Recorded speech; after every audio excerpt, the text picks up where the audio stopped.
I want to go ahead and apologize for any coughing I may do during this presentation, as I am still getting over being sick for the past week. But more importantly, I would like to thank Kevin McGee and the rest of Broadcorp Marketing for gathering today to hear my team's presentation. We have been asked to comprise a market research plan to gauge our customer satisfaction and to see if there are actions our company needs to take to ward off this new threat.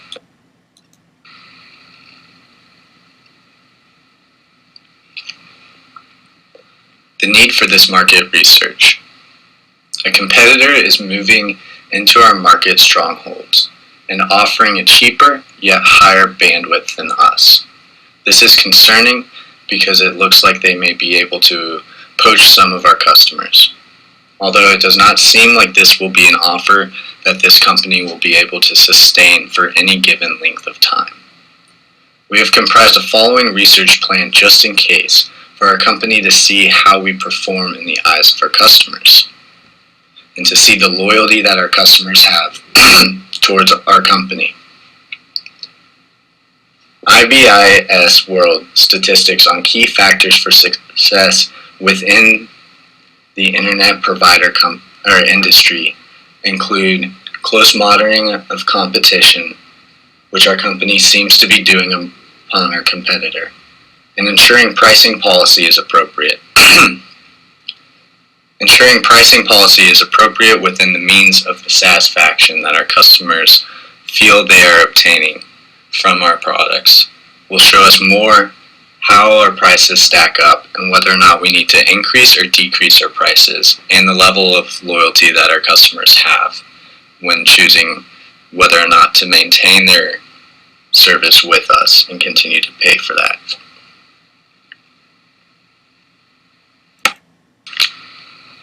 The market research question that we should be seeking to answer is, are our customers thoroughly satisfied with our services to where we have earned their loyalty?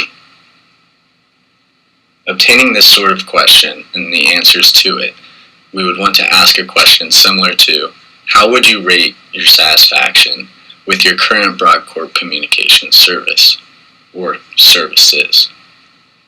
Below that is a bar that would show where the customer would land, with on the left being 1 and on the right being 5, which could be extended to include 10 so that we can have more quantifiable data. On the left would be a very unsatisfied rating, whereas on the right would be a very satisfied rating.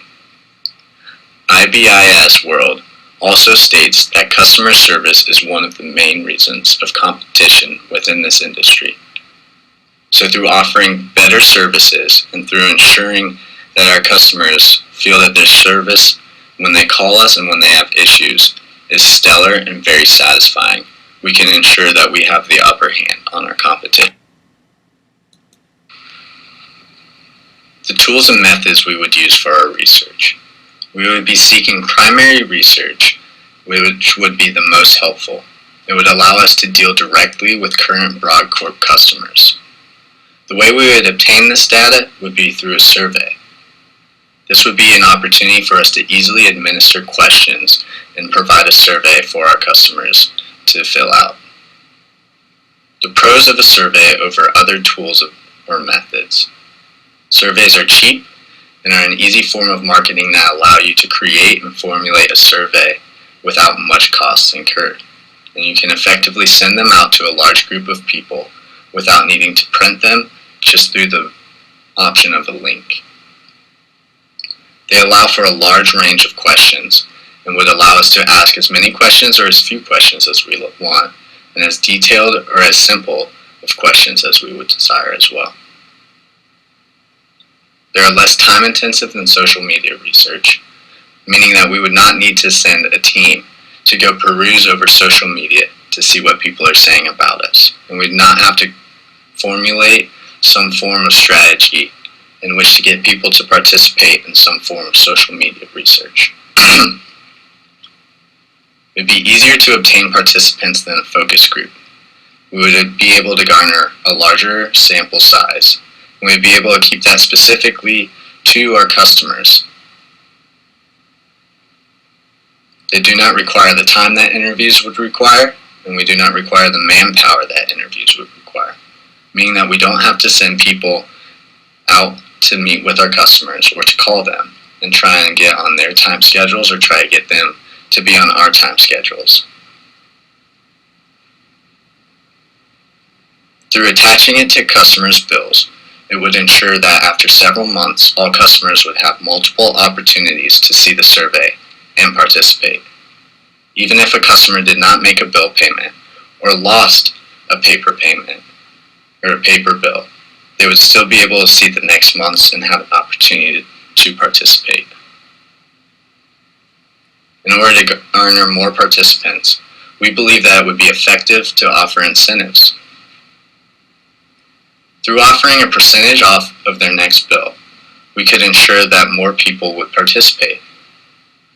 This is a cost that our customers are already going to pay, so a large enough saving would be a great incentive.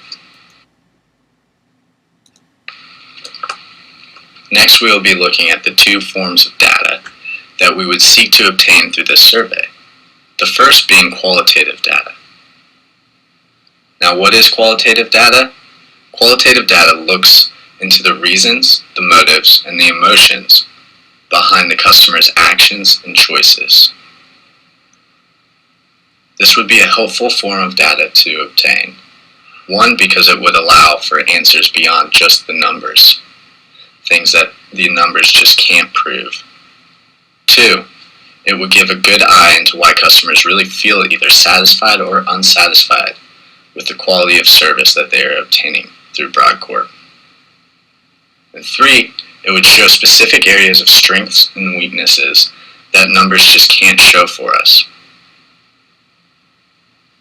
Some questions that would obtain qualitative data could be, how would you compare Broadcorp's bandwidth and reliability with those of internet services you have previously had? How likely are you to recommend Broadcorp to a friend or family member? And why would you recommend or not recommend Broadcorp to them? Why are you either satisfied or unsatisfied with your current service through Broadcorp?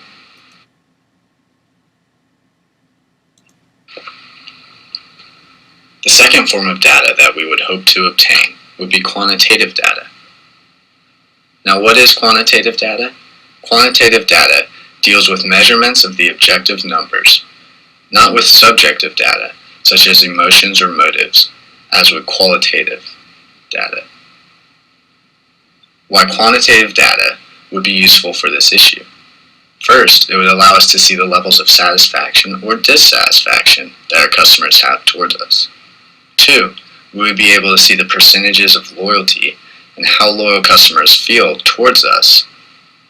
Three, there would be easy correlations between different demographical information or product consumption. All of these could be easily compiled into charts and graphs, making it easy to look at the trends that go between the three. Some questions that would help obtain quantitative data would be, how long have you been a Broadcorp customer? What services do you currently use that are provided by Broadcorp? How would you rate your satisfaction with Broadcorp services? How likely would you be to continue as a customer of Broadcorp if you were to change homes?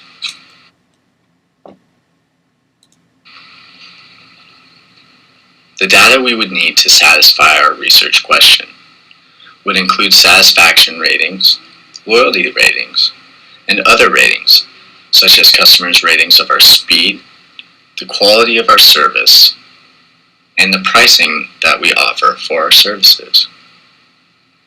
We would also seek to obtain how our satisfaction correlates with loyalty in our customers' minds. The potential correlation of qualitative data and quantitative data would also be something that we would need to obtain and need to analyze. If you look at the chart below, you see on the left there is loyalty and on the bottom there is satisfaction. We would hope to end up with good to excellent scores in satisfaction, allowing us to be in the upper portion of the zone of indifference, if not in the zone of loyalty in the minds of most of our customers.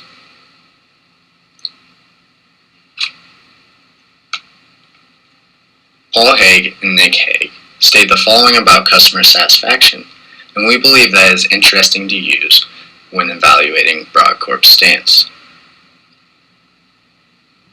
They say that loyalty and satisfaction raises an interesting question, which is, what is achievable and how far can we go in the pursuit of customer satisfaction? Abraham Lincoln's quote about fooling people could be usefully modified for customer satisfaction surveys to read, you can satisfy all the people some of the time, and some of the people all the time, but you cannot satisfy all the people all the time. As marketers, we know that we must segment our customer base. It is no good trying to satisfy everyone, as we do not aim our products at everyone. What matters is that we achieve high scores of satisfaction in those segments in which we play. Obtaining scores of 9 to 10 from around half to 2/3 of targeted customers on issues that are important to them should be the aim.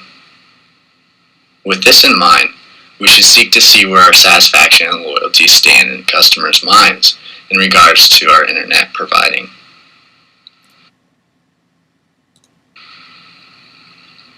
That is what we have for our current research model. Here are the references that